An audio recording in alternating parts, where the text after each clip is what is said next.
Hello everyone, and welcome to Dirt Road Cinderella. Today we have a pretty big bench update, so let's get right to it, starting with this, a new tripod. I bought this because our new photo booth is very deep and I wanted something that would reach into the box with the camera, which is why there is this long arm with a phone holder on it. Then here's the tripod itself. I got this off Amazon for under $30. There is a link in the description of this video. And it even comes with a Bluetooth remote for shooting pictures without touching your phone. It works with iPhone and Android. As you can see, the arm allows direct overhead filming. I'm even going to try using this when videoing at my bench. The part that holds the phone or camera is fully adjustable. Here it is holding my phone. It's very sturdy and easy to set up. Okay, let me set this up and I'll be right back. A few moments later. Here's the tripod set up next to my bench, and ready to film the next part of this segment. As you can see here, it is nice and steady, and it allows me more options on the angle of my bench. Sorry that I left my old stand there in the background. I didn't even notice until I was putting this video together.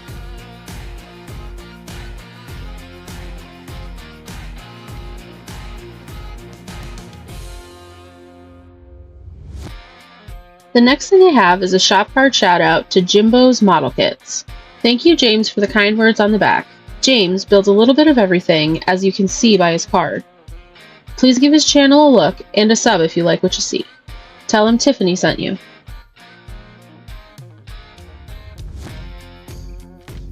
Up next are the Ansai razor saws. I bought these because I use the Ansai seepage pen with the Tamiya panel liners, and the seepage pen has stood up well for 2 years now, so I thought, why not? This is one set, and just unstapled them, and they come with 2 small bolts and nuts. I am not sure what they are for. Can anyone tell me what these are for? Here's the handle, which to me looks a lot like an X-Acto knife handle. Here's the saw itself. I have nothing to compare it to really, because I only have an X-Acto saw to compare it with. There are 2 holes here, so I am guessing the bolts have something to do with this blade and these pieces that don't have teeth on them. The other pack seems to have 3 different saws in it. Have any of you used these before? Are there better ones out there? If so, let me know in the comments. The next thing I have is a small VCG order I placed to pick up an engine for a future build I am planning featuring the Warlock kit by MPC. First is a road cone, and then the leaf blower. I just got these to add to various builds. Then it's the Mopar V8 for the Warlock, a Lenco transmission, magnets, master cylinders, and transmission for the Mopar V8 round out the rest of the order. First, let's take a look at the master cylinders. There's great detail in these master cylinders, and I don't know about you, but I never have enough of them. Next are Wildwood master cylinders, which have Wildwood script on them. I believe you can also get these with ABS proportioning valves.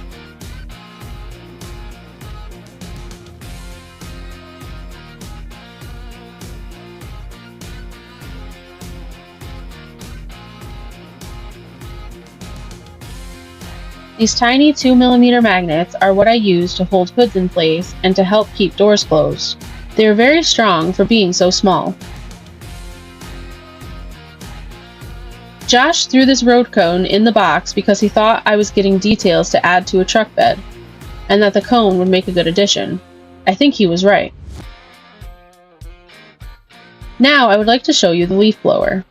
This is a great looking little kit with lots of details and 2 options for the blower end. Then we have the Lenco transmission. I have no idea what I will use this in, but I felt it was good to have on hand. Once again, this part is loaded full of great details and comes with the appropriate shifter.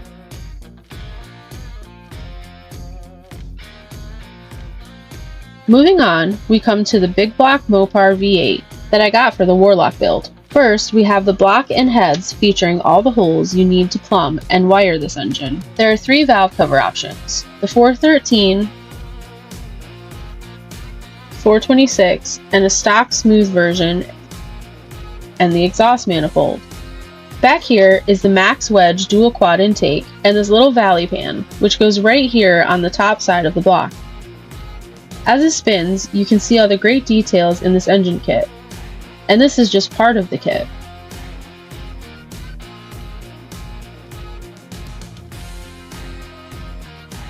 Now we come to the belt setups with an optional pulley. Then there are 4 4-wheel carbs and 3 air cleaner options. Now, let's get our spin on so you can see all sides.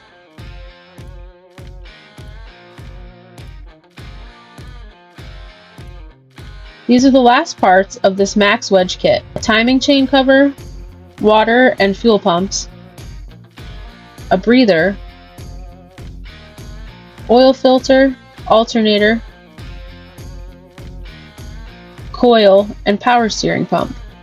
Also, there's the starter, the standard 3 options of distributor,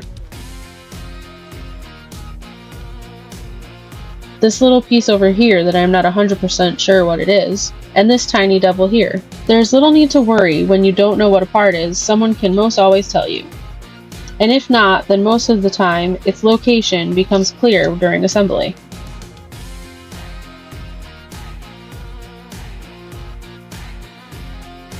This is the transmission I chose for the Max Wedge engine. Whether I use it that way or not remains to be seen. It looks great and has very nice linkage detail.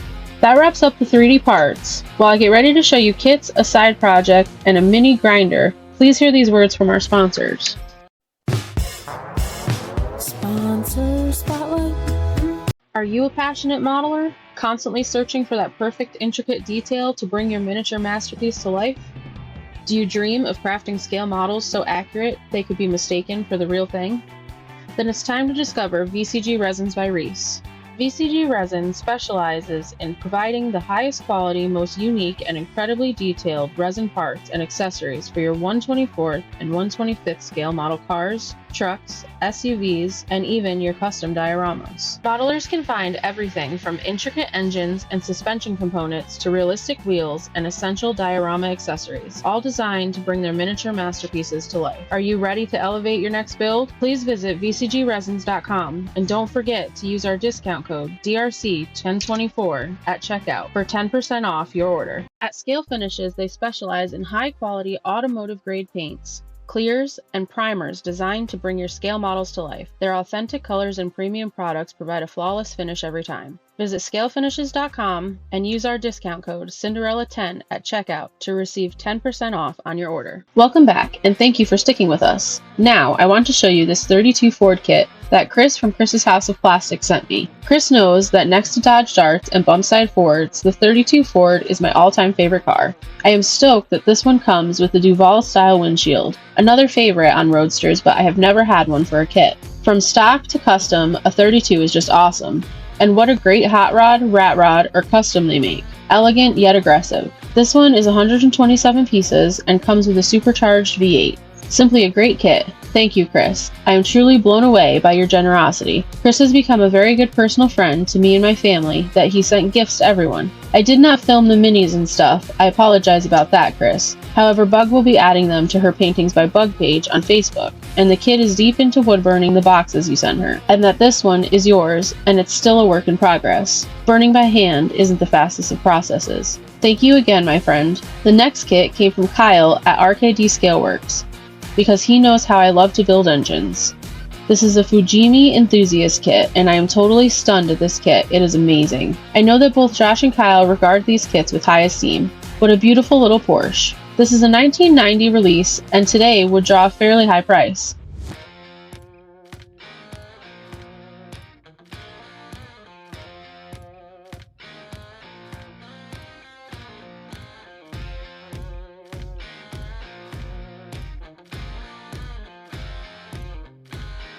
Look at these directions. There is a lot to these kits. Someone once said they are almost over-engineered and can be fiddly. I could see that with how small some of these parts are, but over here on the engine assembly is what I really wanted to show you. Check this out. Pistons with a crankshaft. That is just so cool and opens this kit up to being in a diorama of a shop or a repair scene.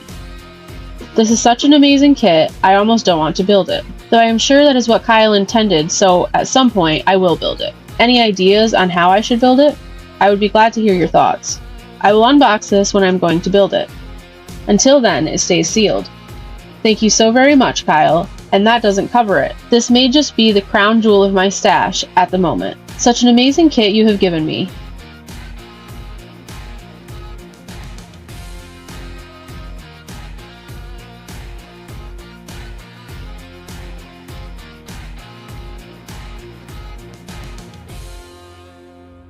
Speaking of Kyle, he also sent me this Revell 29 Ford with California Street Chopper.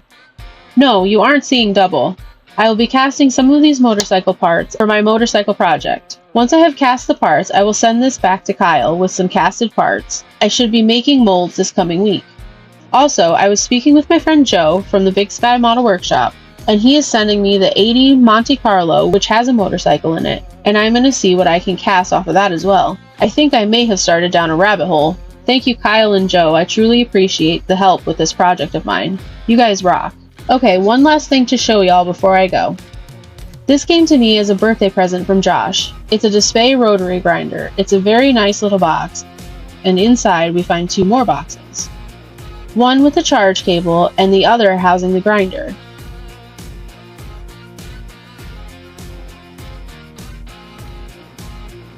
Here we have a very striking charge cord and the grinding tip. I also wanted to show you, this is the very first button my daughter made with her new button maker. She's made 100 since I filmed this, all much nicer than this one, but I thought it was cool. Thanks, kiddo. The charge cord is very nice, and if I get it to focus, the grinding tip.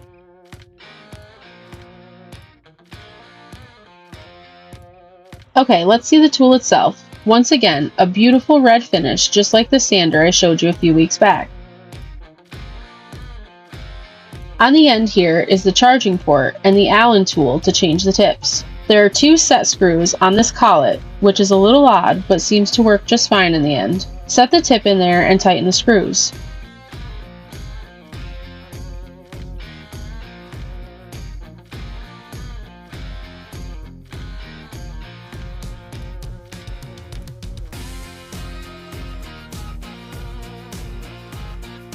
Here on the handle is the power, and when you press it, 2 rows of lights light up. The top row is speed, so 1 light is low speed, 2 is medium, and high is 3. After that, on the first row still, are load lights. These are to let you know if you are overheating the tool or putting too much pressure to it, which in turn would overheat it. The bottom 3 lights are the battery levels. I'm going to use this on a chassis I'm working on for the Pro Stock Effing Everything build. As you can see, it sends the plastic flying and seems to have plenty of power. Watch the lights to see if I overload it. This thing handles great because of its size. Here you can see it removed what I wanted it to.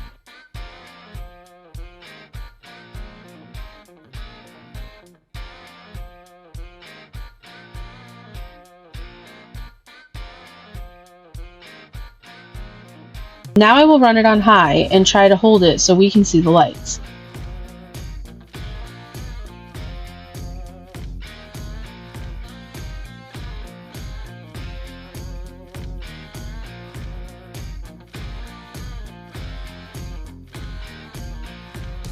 Well, I didn't overload it there.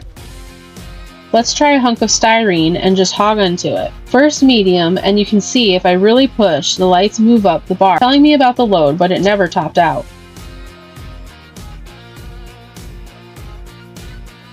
Let's try the same on high. This little thing is a hog and has a lot of power for such a compact tool.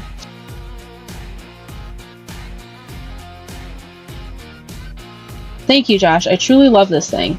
Here you can see the debris it has thrown and a rough idea of the speeds as I cycle through them. What a great tool to have. I have used this thing a ton since I got it. Still on full charge, too.